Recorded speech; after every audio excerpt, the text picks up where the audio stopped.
This week, we're talking about the big old topic of what ends a YouTube career. Ooh, can't wait. And you're here with your hosts, Iman. And David.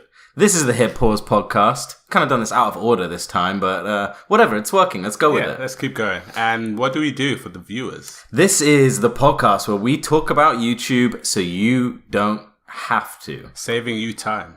Saving you time. And money. And finding you some new YouTubers to watch in the process. Yeah. We've got quite a lot to cover. We do, yeah. So we'll go over our weeks, what we've been watching this week, and then we'll get into the meat. Oh, I was going to say the same word. Nice. Yeah, nice. What? Should I go first? I'll go first. Go for it. So recently I've been watching a lot of videos of, let's say, the olden days.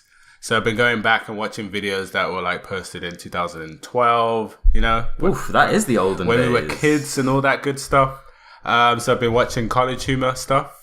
Oh, dude, I remember college humor. They're still around. Are they? Are they making good content? They got kind of a new crew. I don't know if you remember some of the old guys like Jake and Amir. Okay, when I say I watched college humor, Jake and Amir were the ones I watched. Like I watched all of that show. They're a good duo.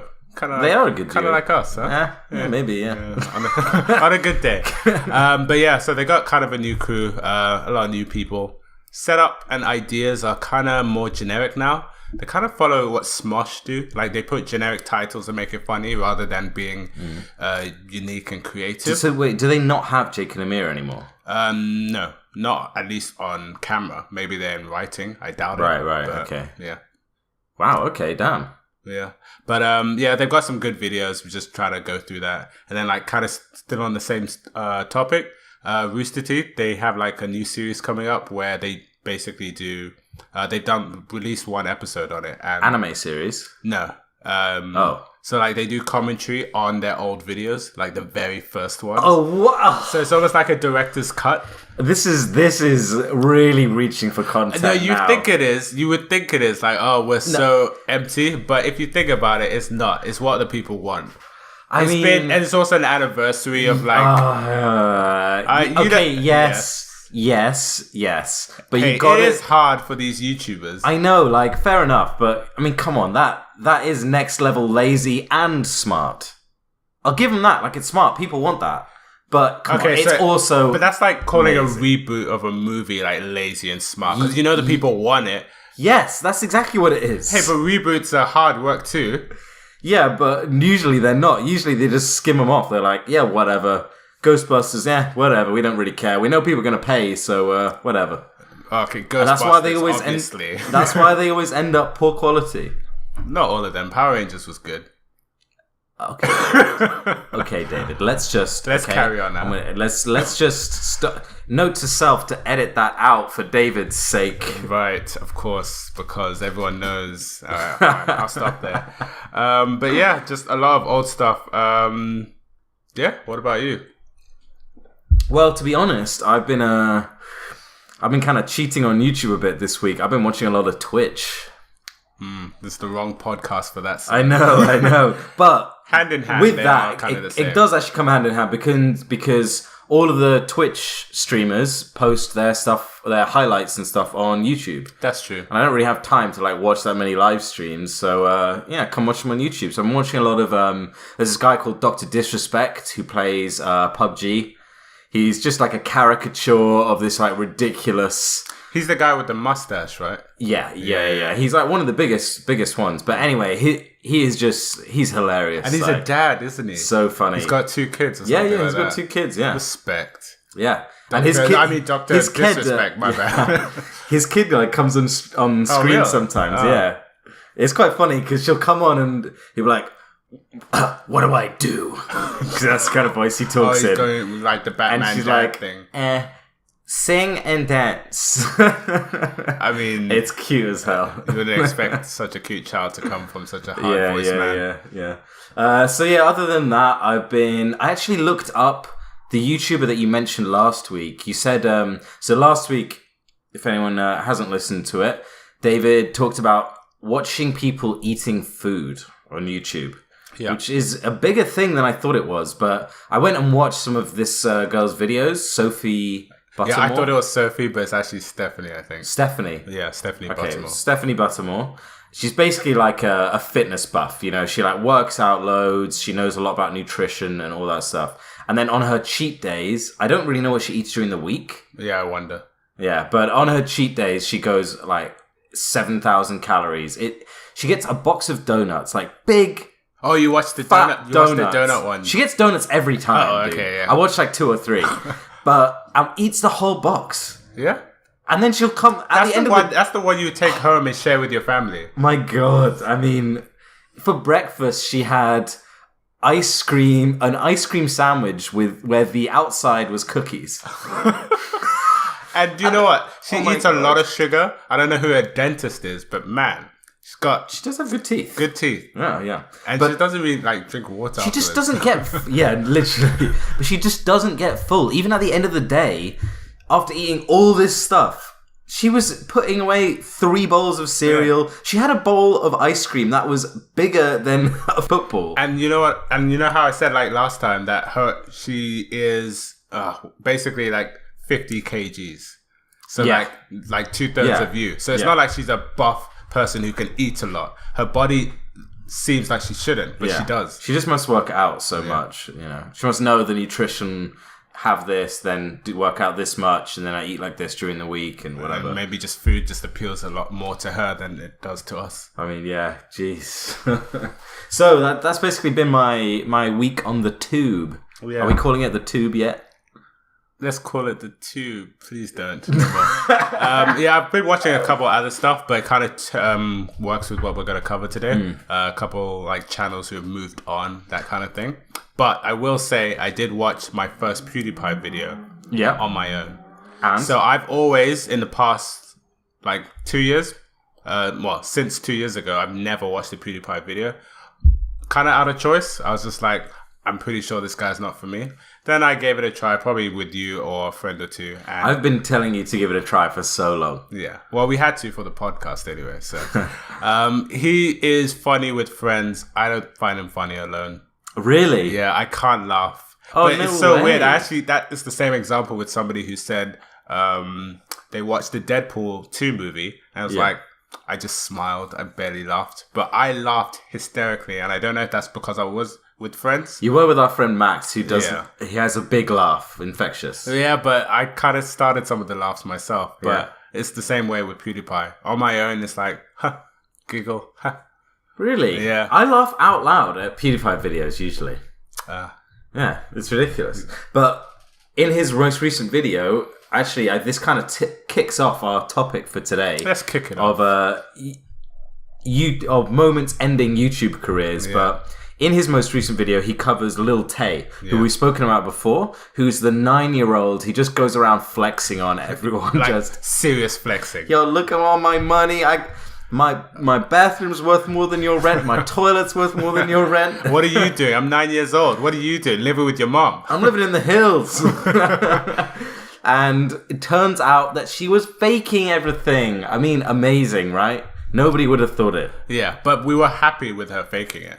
Yeah, exactly. It was funny. Yeah. But it was also a bit weird because she was obviously being, exploited somehow by people around her. Yeah. I mean, because no 9-year-old just comes up with this and says this stuff on their own. It's ridiculous. But basically, first of all, it came out that her brother was directing her. Like, say bitch, say this, say you got all this money. Basically, the Titanic Sinclair to the Poppy. Yeah, exactly.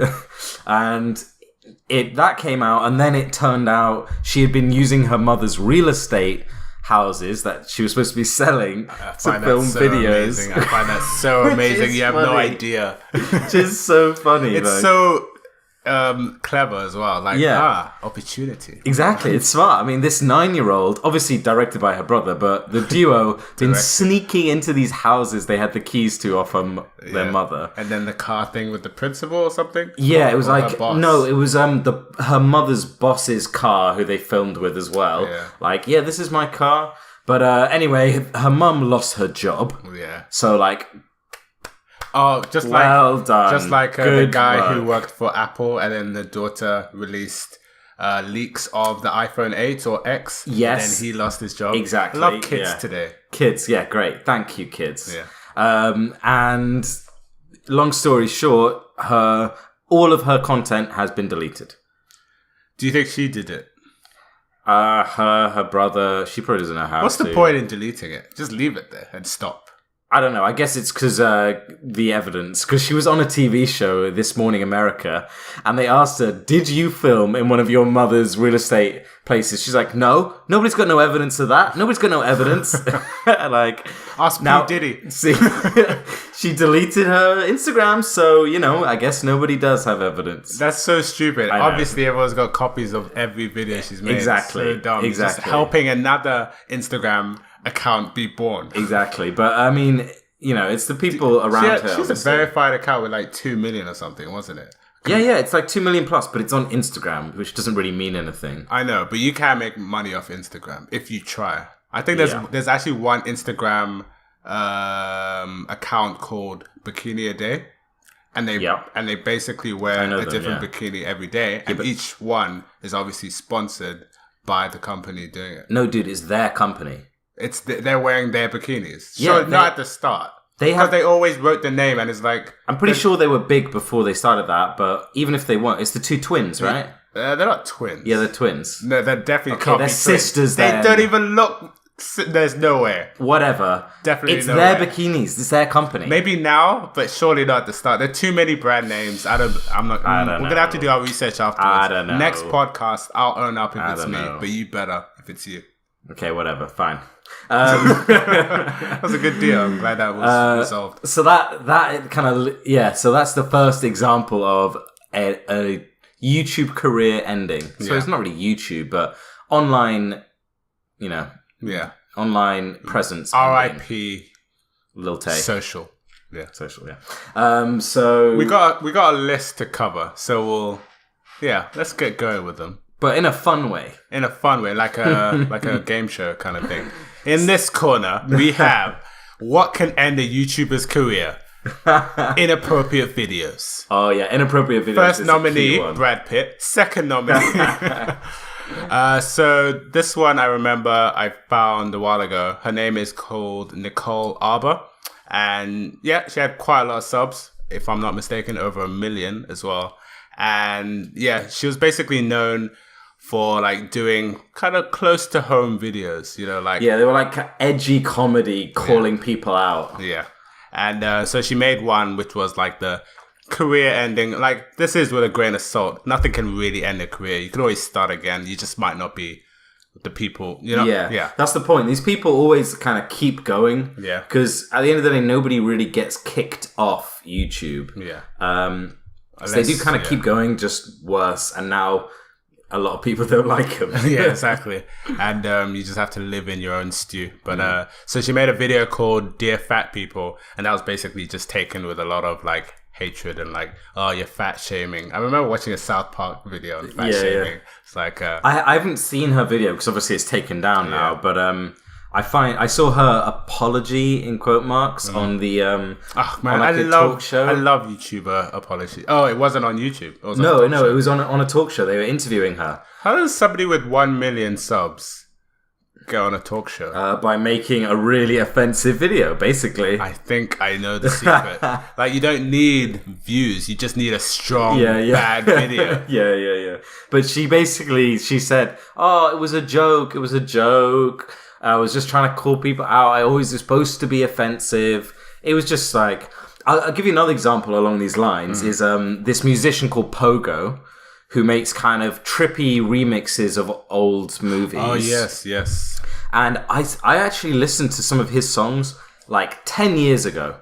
Honestly, I've known about him for ages, but I never knew there was an actual like person behind it. I mean, I never knew he was, there was a face that was actually out there making stuff. But he just made a video that was like, that just said outright, I hate gay people. And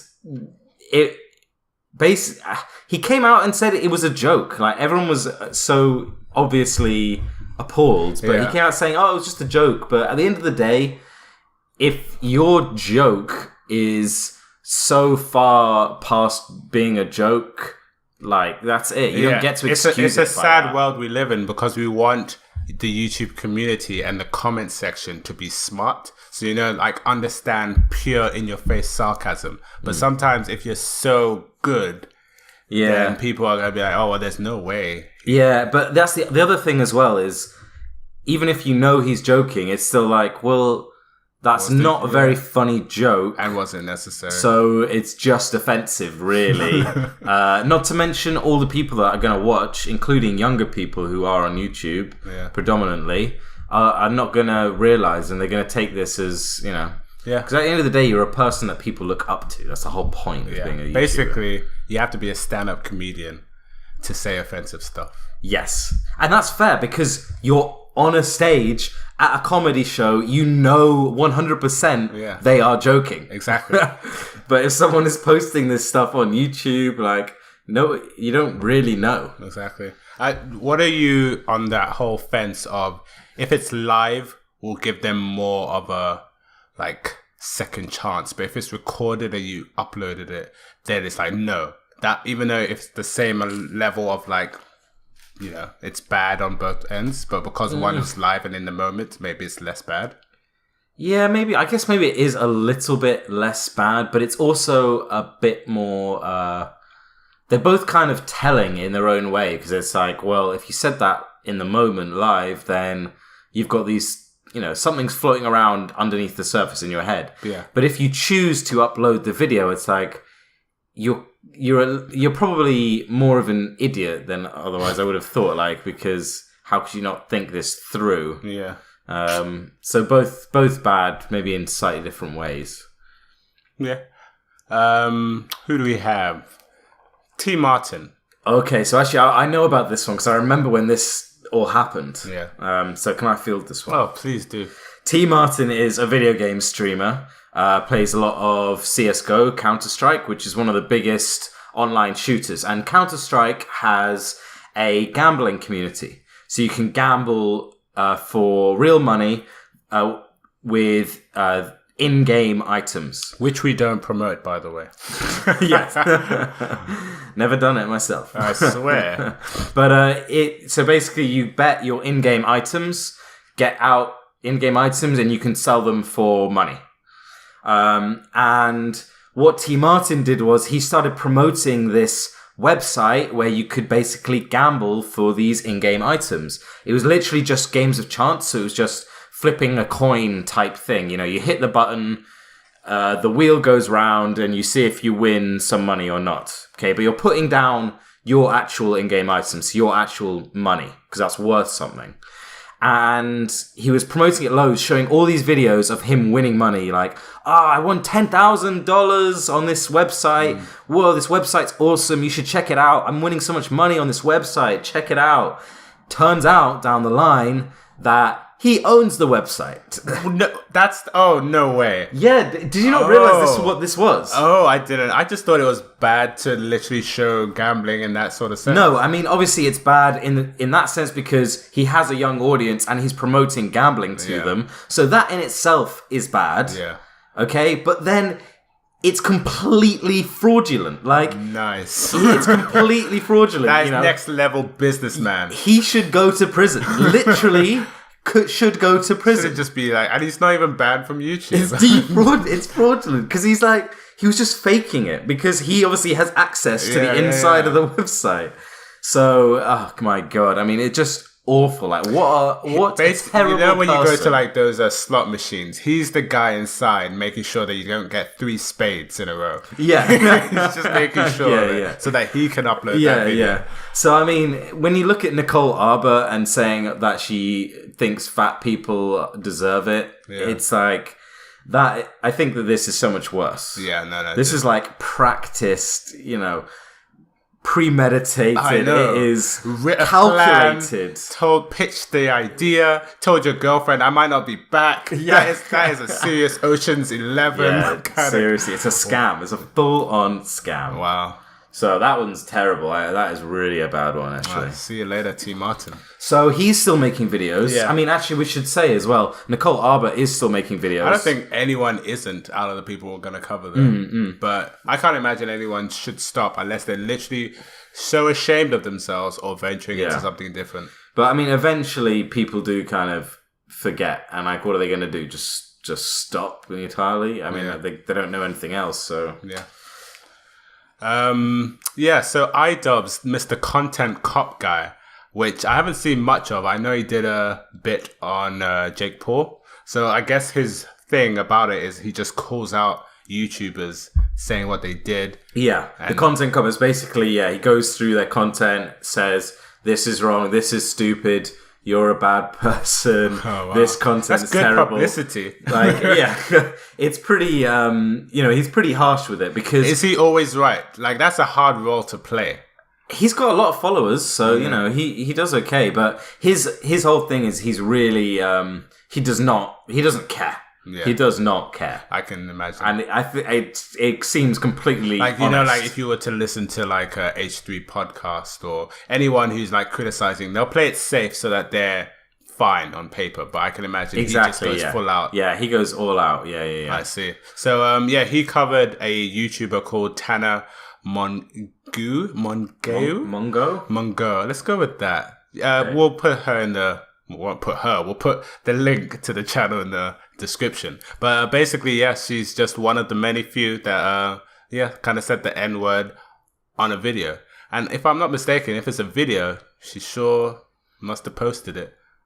Yeah, I guess so. I mean, why would you... Why? I mean, why? You think, just said that. Well... It's going in the video. Can't edit it now. Out of my hands.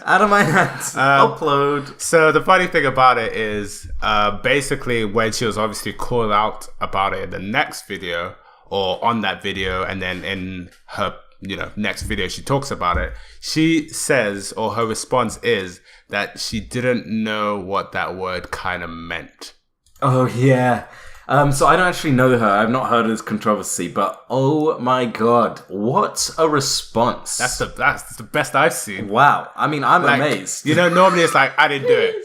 It's not my baby. Hers is like, that's about a word. Well, let me put that in my diary so I remember. Interesting. That. Thank you. Good feedback. Thank you for feeding back. Thank you for teaching me something. Everybody, we learned something here today. Yeah. What a word means. And then, so basically she doesn't know what it means, and she only has heard it in music videos, and to her it was just a random word. And 5% of me, but I do need to research what state, because that might sound stereotypical, but that actually does play a factor. Like, I do know people from certain states, when they went to college, they're like, oh, that's actually what a black person looks like in real life. Like, there are some people that are secluded, fair enough, but I doubt she seems like an LA person. Like, it's a very well-known thing. Yeah, regardless of where you are. Okay, so on a side note to this, recently, Kendrick Lamar, he does this thing at his shows where he'll call someone up on stage and get there, and they can. I heard about this. Yeah, they can like rap a verse or something. And he got this white girl up on stage and, gave her the mic. And it was, Kendrick Lamar's music. Like, a little bit. He says the N-word a lot, especially in this song. Right. So obviously she goes in. Isn't that a prick move? Did he know what he was doing? Well, yeah, it is. Like, it's like entrapment, I swear. But I'm going to make you get me views. Yeah. She went in and... First one, she bleeped, she didn't say it, skipped it, and then she kind of got into it. That's not fair. She loosened up. I'm on her side. That's not fair. Yeah, she loosened up, and then she said one as she was, in the music. And she kept going. Respect. She kept going, but then the whole crowd turned. Everyone was shouting, screaming, like pure anger. That's not fair. And then Kendrick was like, whoa, you can't say that word though. But it's that's not fair. Why'd you ask the poor girl up on stage just to trick her? And the pressure of I gotta deliver. Karaoke is no joke. This is even worse. I mean, she obviously knew all the words. She was right at the front of the stage. For shame. So, I think that he should have just at least either told her before, hey, just, Don't just But that's just even try and skip hard. it That's out. hard on its own. I know, but what's he gonna do? He can't. Like when you not go to call a her club, up. when you go to a club anyway, people do it and no one cares. It's a shame that she had to go through that. I want her to go big by making a YouTube apology video. Oh. That'll be her first video for, No, for a channel. There are enough apology videos on YouTube already. Oh man, I think if I have time on my hand, I'm gonna find out how many there are on YouTube. Yeah, good plan actually. Like, see how many results pop up. Yeah. Jeez. Yeah, so just little side note there. Yeah. Oh yeah, and then the last bit on that, her YouTube description currently is like, I'm a struggling demonetized influencer. Oh. Self-awareness though. Yeah. Oh boy. So moving on to scandals with a YouTuber called Tobuscus. Yes. So he was like old school. And I actually, finding this guy, I was like, do I know him? And in fact, funny thing is, I actually do, from like maybe like a 2013 E3. One of his YouTube videos was the, like, what do you call it? Like a trailer, the audio for a trailer for Mass Effect 3. And when I heard it, I don't even think I even knew or used YouTube. Whoa. But I was like, damn, that is really cool. It was like, it's like he does literal trailers, right? Yeah. So he did one for Mass Effect 3 and he was basically singing on every scene. Like, oh, it's a flower. Oh, it's a this. But he did it so well. It's like, damn, I want that. And then now I found out, it's like, oh, it's him all along. Yeah. So he basically started out with gaming stuff, but then does these literal trailers where he sings. He does a lot of music as well, actually. A lot of songs. Yeah. But he's been around since like 2000, since the beginning, really, like 2007, something like that. Yeah. He's got 6 million on one channel, 6.5 on another channel, like a few million dotted here and there on other channels. He's got like 5-6 channels overall. Does he? Yeah. But I got to say, I actually quite like some of his older content. He's quite funny. But basically what happened was he got accused of sexually assaulting and verbally abusing. Yeah, verbally abusing an ex-girlfriend. Yeah. An ex-girlfriend came out and said this. It was never actually proved, I don't think. But she came out and said it, and obviously, you know, everyone was pretty upset with him, and he was pretty upset and shocked that she said that. Yeah. I saw his response video. He was like, you know, in tears and stuff. Yeah. And then afterwards, other people started posting videos on the same issue. Yeah, exactly. People started saying, yeah, me too, yeah, hashtag me too. But Hashtag Bill Cosby. yeah, literally. But he basically ended up losing a lot of followers from that. Yeah. Although his sub count is still pretty high, obviously. Yeah. In retrospect, but his view count. But then, like you said, maybe people just love his old stuff compared to now. Okay, here's the thing. Like, his view count, you were about to say, is... It's like shockingly low. Yeah, it's like 100,000 views. It's nothing. But, so I've actually seen another theory on why he's doing badly now. And if you actually look at the graph on Social Blade, Right.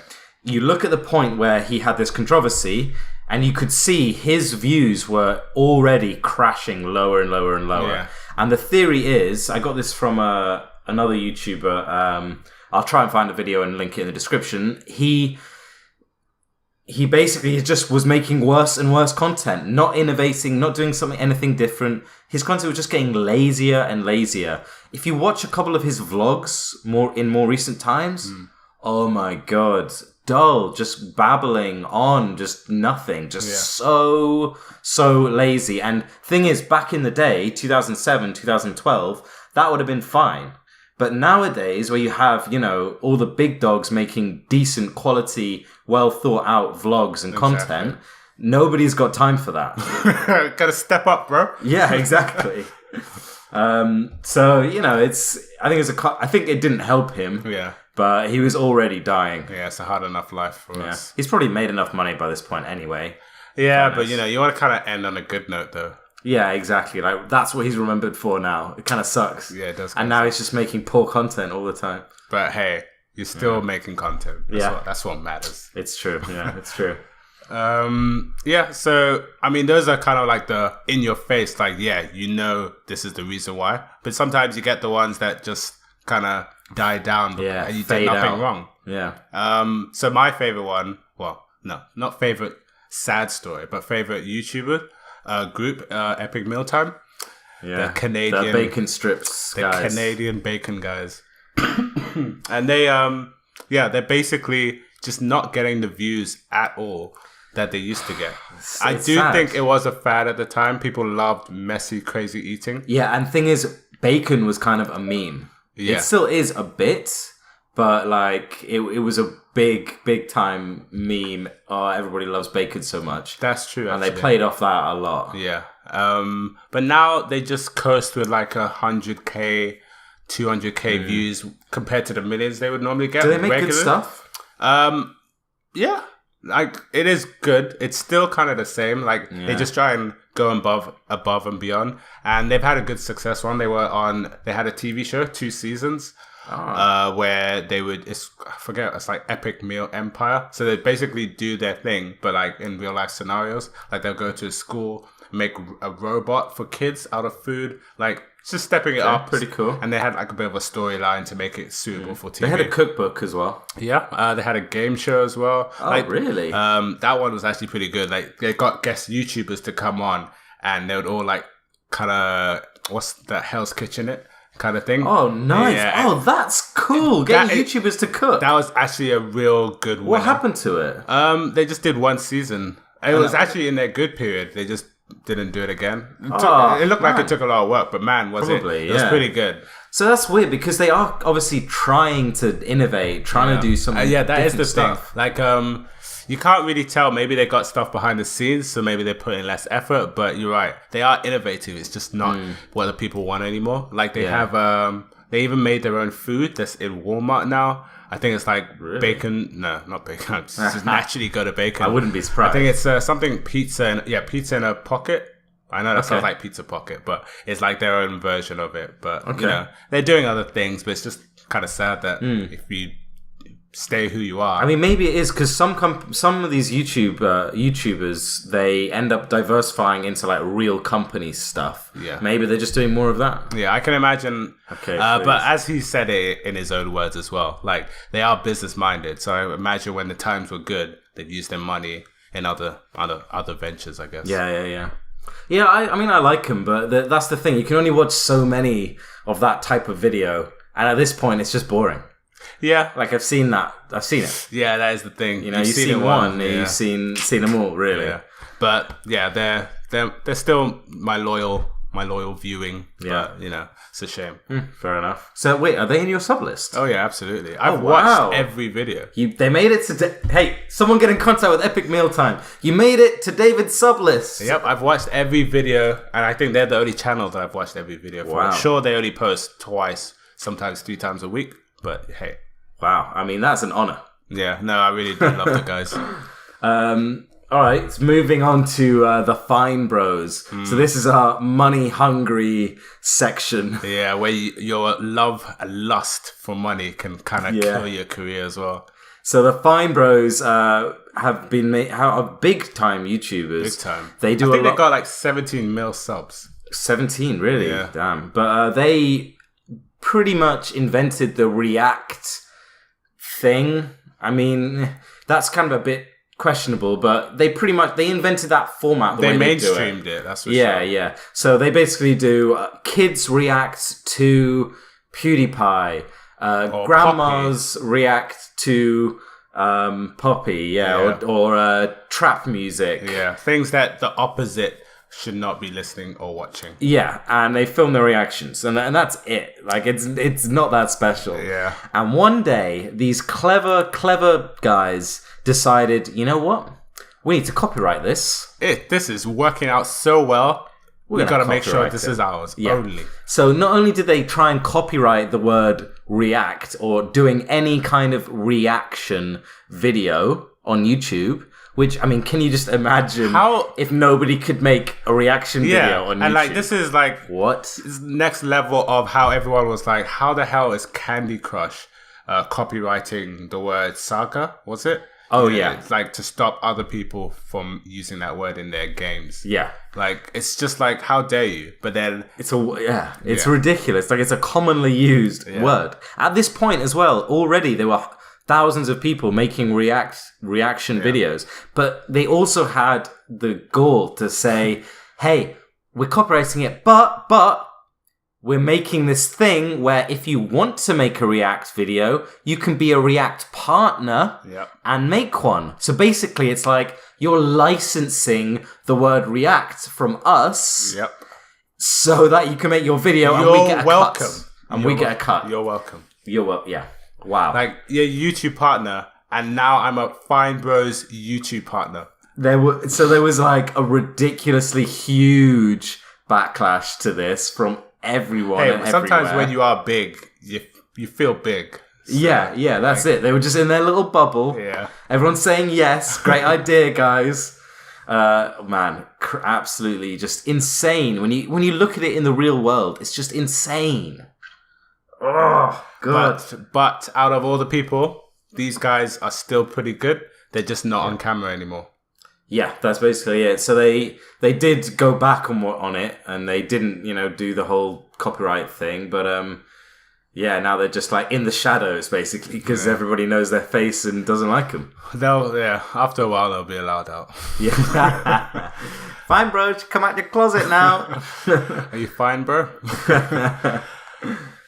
Still on the money moves. So this is actually one of my favorites as well, because you would even know about, like, you know how Machinima is? Yeah. So Machinima is one of the biggest networks on YouTube. So they basically are like producers for YouTubers. They will pay them a wage. They will say, hey, you should do this content. They will, get them sponsored stuff. And they basically do all the business side of it. Yeah, give you a room, give you what you need. And then you do it, we'll give you a salary. Not even like, at least for Machinima. They'll give you a salary. But big views, small views, they get the money. They get a portion of the money. No, Machinima will take the money and give a salary to the YouTubers. Oh. So high view count. Are you sure? Well, at least from like 4 that I know, they were all on salaries, like ETC. Yeah, no, but they get a salary, but then they also get bonuses. No.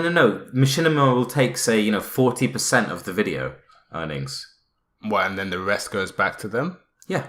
Interesting. Well, I think that's how it works. I've heard that at least from like ETC, that's one of the Machinima shows that they're like, nope, we just get a salary. And Inside Gaming said it as well. That's why a lot of them leave Machinima. Apparently. Fair enough. But yeah, that is, I get it. It's a company, but it's just the wrong audience to have people know about what you do as a company. It's the sad thing.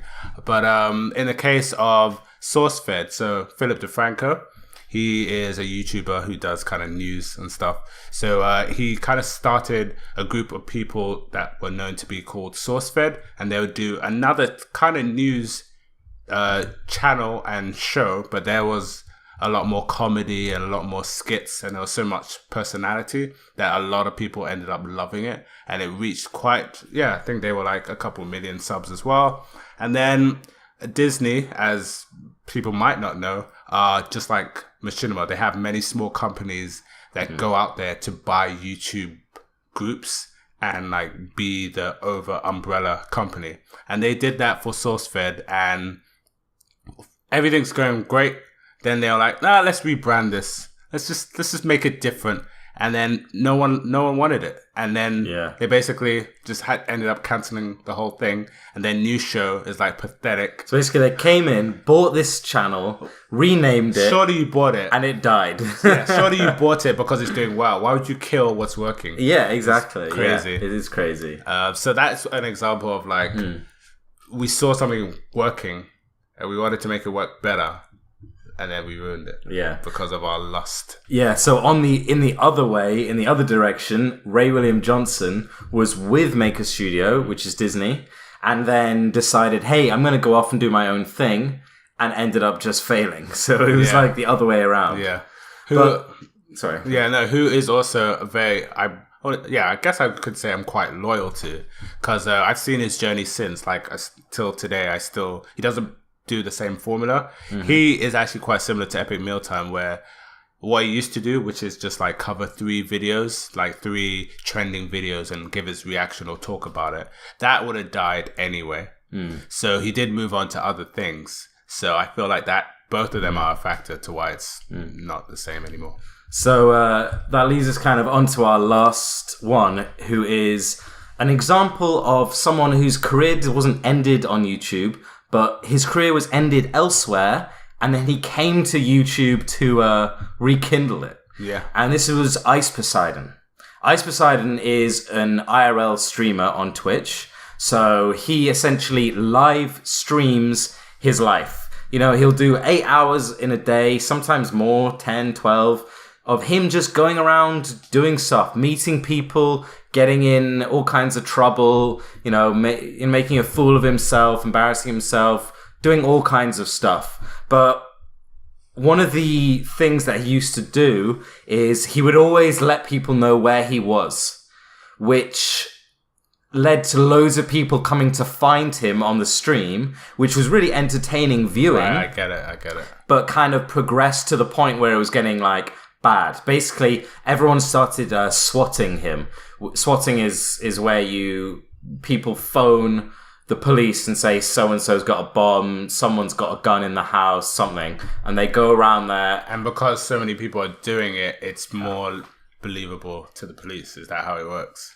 Or like, is that why it triggers? Because like I could do that to a friend, but the police probably won't go. But because they would go. Yeah, of course they would. Yeah, always. Yeah, that's what they do. It's the police. They but listen then when to they everything. find nothing, am I in big trouble? Yes. Oh, I see. Yeah, it's illegal to do it because you're wasting police time and you're putting people in danger. Because if a SWAT team goes in there expecting someone with a gun, like, you know, stuff can happen, especially in America, as we've seen many times. Yeah. But basically, what people will do is they'll obviously phone off fake numbers and stuff so they don't get in trouble. But he was purposefully letting people know where he was.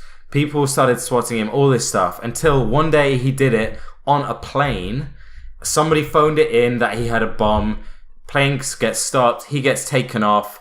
Long story short, Twitch banned him from their platform entirely. So that's why I asked. Now I'm kind of on his side because, one, if you haven't ever been caught with one, the fact that more people are calling there should be more defense on you. I know you're giving your location away, but you're now the victim. Well, how is he the victim? Because how many times does he have to be caught without a bomb for it to be like... Yeah, but they don't phone up and go, guys, Ice Poseidon has a gun. They go, someone's got a gun in this location. How does the police know who it is? Okay, they've got to check it out. Fair. It's on a plane as well. Like, it's not like they were like, hey, it's Ice Poseidon again. You won't believe it. You won't believe that guy. Exactly. He won't quit. Yeah, and it's they're just like, someone's got a bomb on that plane. Okay, fair. So now just his attention is causing the problem, and he's not supposed to tell people where he is. Fair. You know, because it just causes trouble and causes bad stuff to happen. Would he be in the same amount of trouble if he didn't verbally say it, but he was showing it because he's a streamer? So like, look at me, I'm at that one burger place that everyone knows. Like, it wouldn't be as bad because it would be less. You know, like there's other streamers who go around cities like Tokyo and stuff. Yeah, you could work out where they are because they talk about where they are, but you know, then they weren't quite as he was baiting them. Right. You know, he wanted this stuff to happen because he lives off drama. Right. So his career literally ended, not like any of these other ones we talked about, because they would not let him and will not let him back on the platform. No fake account for you. Exactly. So instead, he moved to YouTube and is now getting like 30k viewers live watching him doing stuff. Recently, he did 24/7 stream of a road trip in an RV. Just streaming it live to YouTube the whole time. Ridiculous. I'm guessing he doesn't say what he used to say. Like, you can find me here. I don't know. I think he's getting better, but I think that YouTube is a bit looser with it. Oh, okay, looser. But they were aware, but I guess no one's holding YouTube to like, hey, should you follow the same standards? Yeah, I mean, I guess it's until you... The thing is as well, like, he's a big streamer. If he's getting 30,000 viewers, YouTube is not doing that well in the live streaming space. And it's so, like, now we can finally compete against Twitch. Yeah, like, haha, look who we've got. Yeah. Twitch, like, you have it. You can keep it. So yeah, it's kind of interesting because he's come to YouTube as his refuge to actually continue his career. It's good to have success stories. Yeah, but actually, I've got to say as well, a lot of these YouTubers we mentioned, like Tobuscus, people like that, they actually do stream on Twitch now a lot. Yeah. So it's kind of, hey, things aren't going so well on YouTube. Let's try something else. But yeah. Yeah. So that's it for this week's podcast. Thanks for listening. Yep. Don't ruin your career. Do not. I am on Twitter as @Glyphix, GLIPHYX. David is on as what? @SoNotDavid. Yep. And you can subscribe to us on iTunes podcasts, on SoundCloud. You can watch us on YouTube. You can also subscribe on any podcast app on Android. Because we are going to be here every Tuesday. Every Tuesday, talking about a new topic on YouTube. Yeah. Send us some ideas for topics. We're all ears. Yeah, we've had a couple so far, which we're going to do. We did one last week from a listener, and we're going to do Smosh, which is from another listener. And yeah, so any suggestions you got, tweet or drop them in the comments somewhere on YouTube. And thanks for listening. Yeah, we'll see you in the next one. See ya.